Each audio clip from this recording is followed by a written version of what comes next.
Welcome back to Nick Landis Comic Corner, classic size non-classic. This is episode number 850 and Doubleshot number 744. Yep, 850 episodes. That's as far. This is as far as I've gotten with this one. Wow, this is something. And I only started this series roughly 5 years ago. Yeah, 5 years ago. Last month I started this series, and I put out as of this episode, 850 episode. Well, probably a little over that due to a couple of them having like halves, like extra ones. But yeah, over 850 episodes. That's fantastic. What do I have to review? Why two DC trades? Both of them Titans related. First up, it is Deathstroke Volume 5, The Fall of Slade. This collects Deathstroke Volume 5. 5, issues 26 to 29, and number 1. Written by Christopher Priest, artwork by several different artists on here. Yep, several different artists. Yeah, mostly it is Diggle Knives and Dennis Cohen on the artwork. The breakdowns, including mostly the annual, was done by Larry Hama. Bill Sienkiewicz is the inker. Yep. It's weird though, Bill Sienkiewicz, who actually is a fantastic artist. He's basically reduced to inking.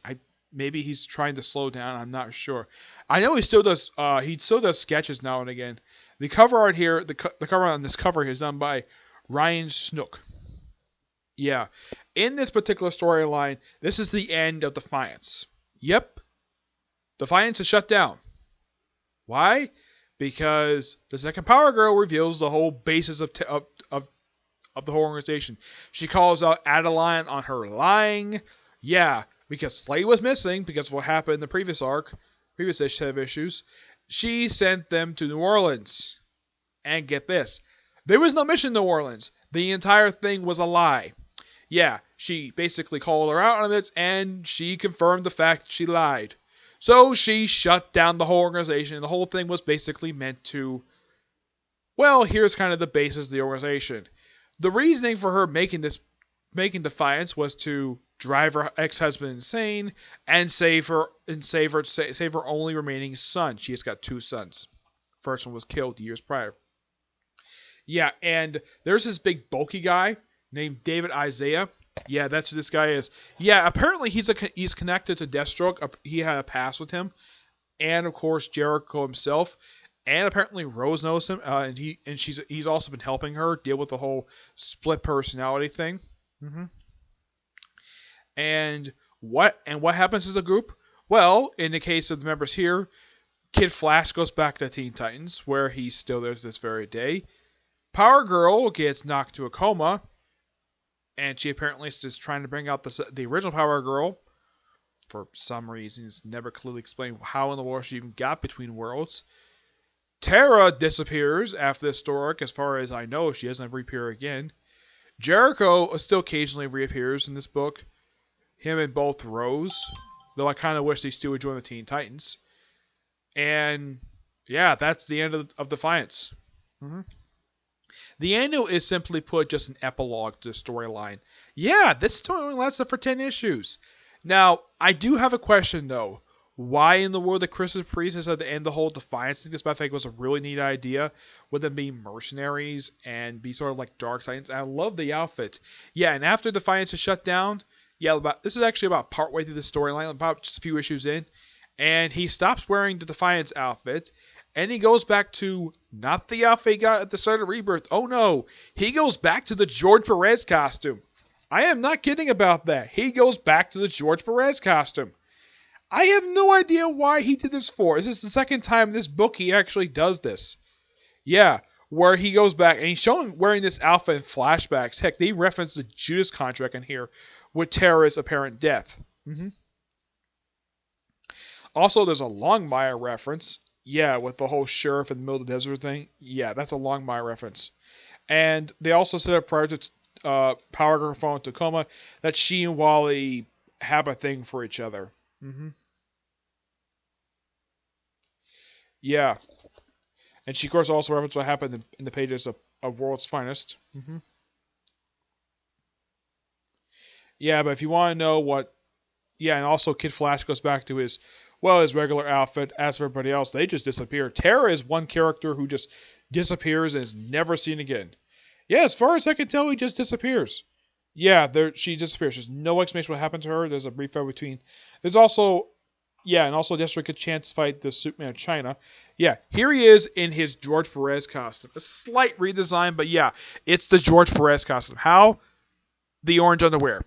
Yeah, it's a slight redesign, but yeah, it's the George Perez costume. I call it the George Perez costume because it's Deathstroke's original outfit. Yeah, even though technically it is called the first outfit for Deathstroke, I refer to it as the George Perez outfit because George Perez designed it. Yep, and if I get a chance to meet him, I'm getting him signed Deathstroke trade. And probably the Starfire issue I own, which also was signed by the creators of the book. This is, of course, really good, but guess what happens after this? Batman versus Deathstroke. I can't wait to get my hands on that trade.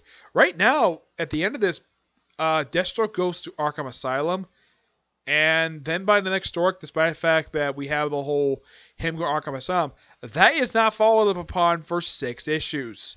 Yeah, we have the Deathstroke versus Batman storyline coming right after this. Then we have Deathstroke and Arkham Asylum. Yeah, I'm going to give this book roughly a 9.5 out of 10. Really good. I did hear something that Christopher Priest has supposedly signed an exclusive contract with Marvel, and this series is supposed to end at issue 35. That was apparently just a rumor, and nothing has come of it. Yeah, I thought it was really... I heard that Christopher Priest ended his brief run he did on Justice League, and he was going to end this series and do something at Marvel. As of recently, all he's done for Marvel was the Inhumans Once Future King miniseries and a short story for the Black Panther Annual. That's all he's done for Marvel in the past year. Yeah, and these issues came out just this year. Yeah, I believe it was just this year. Let me just be sure about this. Yeah, it was just this year. It's something, though, when it comes to these annuals. And it seems like every single volume has got annuals. Volume 2 is the only one technically never have an annual. The first volume had 4 annuals. The second volume had 0 annuals. The third volume, as far as I know, had 2. Yes, it had 2. I actually could call this volume 4. This one so far has had 1. So far, that is the 7th annual for the series. As for how many issues Deathstroke has published overall, let me think here. With the second volume, that's 20 issues. Third volume, that's 80 issues. Third volume basically brought to 100. I would probably say by this trade, you could probably say Deathstroke has put out 129 issues overall. But I think that's up to right now like 139 right now. And that's how many issues overall this series is published. Though, God forbid, DC actually acknowledged that. They probably would acknowledge Volume 2 because after Kyle Higgins left, the book just went completely downhill. Yeah. Alright, next up is another thing Titans related. We have Titans Volume 4, Titans Apart. Written by Dan Abnett. Artwork by Paul Pelletier, Tom Grummett, and Tom Durant. Yeah, this cover is a clear homage to New Teen Titans, Volume 1, Number 8. Yeah, with the whole thing of all the Titans surrounding the costumes and characters walking away. The only change they made to this is that in the original cover, it was Wally and Dick who are walking away. Here, it's the whole team. Yes, because what happened in the previous arc with Troya, the Titans are forced to disband. In a very and Justice League is doing it in a very dickish way. Yeah, and it's Batman telling him this. Yeah, well, they call it. He calls everything that's going on, and Roy calls out the fact that the Justice League are not all. Yeah, the way that Dan Abnett writes the Justice League in this book, it's kind of the same treatment that writers at Marvel do with the Avengers, where if they're in their own book, they're treated perfectly fine. But if they show up in another group book that's not, let's say, the X-Men, Fantastic Four, they treat the characters like... They basically trample on them, and they treat them almost like second-class citizens, because they're not Avengers. It's kind of the same thing with the Titans. I'm not kidding about this. And there's a reference to how Dick apparently, according to Batman, where he's kind of been this way ever since he formed the Titans, just to get away from them. And Roy rightfully points out, though, we're not your psychics anymore. Stop treating it like he doesn't say. Though I would have also said, I also put in here, stop treating us like kids. We're adults. Yeah, and they're going to say, act like adults. We are. Treat us like adults. Yeah. And of course, Roy is not the only one who's against the whole Titans temporarily shutting down. Garth, aka Tempest, is against it. Omen doesn't do much of anything in here. And by the way, Mal Duncan is nowhere to be seen in the story in this arc. Yes, I'm not kidding about this. Yeah, so with the Titans apparently just sitting on their hands, Roy is like, I'm not going to sit on my hands. I'm actually going to do my job and be a superhero and beat up bad guys. I'm also going to investigate this drug called Bliss. Yeah, he's going to investigate it. And of course he contacts Donna, and she thinks that he's high. Yes, they even brought up the fact that he was a former drug addict. Despite the fact in Scott Lobdell's Red and the Outlaws, he's becoming alcoholic. Yeah, I don't know why they sort of changed it back to where he's a former drug addict and now becoming alcoholic. Despite the fact that he still has the dumb hat, and they actually flip it backwards, and he still has the tattoos. Yep. But she kind of refers to him as a former drug addict in a way. Which, that's what he was billed to as that. That was something Neil Adams did. Yes, it was Denny O'Neil and Neil Adams who outed Roy Harper as a drug addict. This was a common thing with Roy Harper up until the New 52 relaunch 7 years ago, where it was changed from a recovering drug addict to an alcoholic. I have no idea why they did it for, but they did. Oh yeah, and who's the main villains in this storyline? Why, the Brotherhood of Evil. Only 3 people part of this group. I'm not kidding about this. This group is made of the Brain, Miss Shermala, and Cheshire. And yes, Cheshire does in fact sort of go on a date with Roy. They sort of hit off in a bar, and then he takes her back to his apartment where they have sex. And then she leaves him in the middle of the night, right after they have sex. Yeah, and then when he's fighting her later, Donna thinks he killed her. Nope, stun arrow. It's like, she's probably like, really? He's probably like, really? You think I would kill her? No. Green Arrow might do that. Not me. I don't kill people. Technically, Roy Harper's never actually killed anybody at all. It's never been confirmed if he actually has. Yeah, that's the thing with Roy Harper. Even pre-Flashpoint, they never confirmed. Of all the books I've read with Roy Harper, and the fact he's been a government agent, it's never confirmed he's actually killed anybody. I know Cheshire has. He hasn't. As far as he beats people to a literal pulp, but he doesn't kill anybody. I think even Roy knows not to kill her because he did have sex with her, so he's probably like, maybe she's pregnant. That's probably thinking back of his mind. And of course the whole thing. Now, I should bring up the whole thing of him and Donna. As far as I can tell, that's mildly referenced in here, but it doesn't go anyplace. And of course the thing ends with to be continued in No Surrender #1. Yeah, this ends the original era of this particular book. For this run. Yeah, I don't know why they decided to change the layout, but they did. Yep.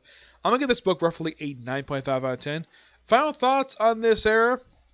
Fantastic run. I mean, yeah, my friend Edgar doesn't like the whole nostalgia stuff with some of the rebirth stuff, but this is good. I love this. And Dan Abnett himself did a fantastic job with this run. Oh yeah, and they have #2 in here. They have, forgot to mention the issues in here. It's Titans Volume 3, issues 19 to 22, and #2. Now, unlike the annual for Deathstroke, which is kind of an epilogue to the whole Defiance era, #2 is the conclusion to this story. Yes, #2 is the conclusion. And overall, the Titans book has only put out, I think this is actually the 5th annual this is put out. Because, actually no. This is actually the fourth annual because the first volume had one annual, the second volume also had one annual, and this volume so far has had two annuals. So basically, 4 annuals overall. That is actually really good. As for how many issues overall this series is published, I mean, by the release of this trade, let's see, 50 plus 38, that's 88. 12, that brings it up to like 100. I think it's overall only published like 122 issues overall by this trade, though I think it was just today they released the 31st issue, so it's more like 121 issues. Yeah, that's how many issues the whole series combined has released. 121 issues. That is actually pretty good. It's a little bit less. It's around the same much. It's a little bit less than Deathstroke. Yeah. Now I'm really hoping this book actually lasts longer than the previous volume, which ended at the 38 issues. And I'm also hoping this lasts more than even the original volume, which was done by 3 different writers, which was Devin Grayson. I don't remember who the other 2 were. It was like Javier Ferber, I think it was. They had 2 more writers for the book. This one has only had 1, and I think the previous volume had 2 writers over the course of 38 issues. Yeah, but this so far has had 1, which is good. I appreciate that. Yeah, so that's it for this particular review.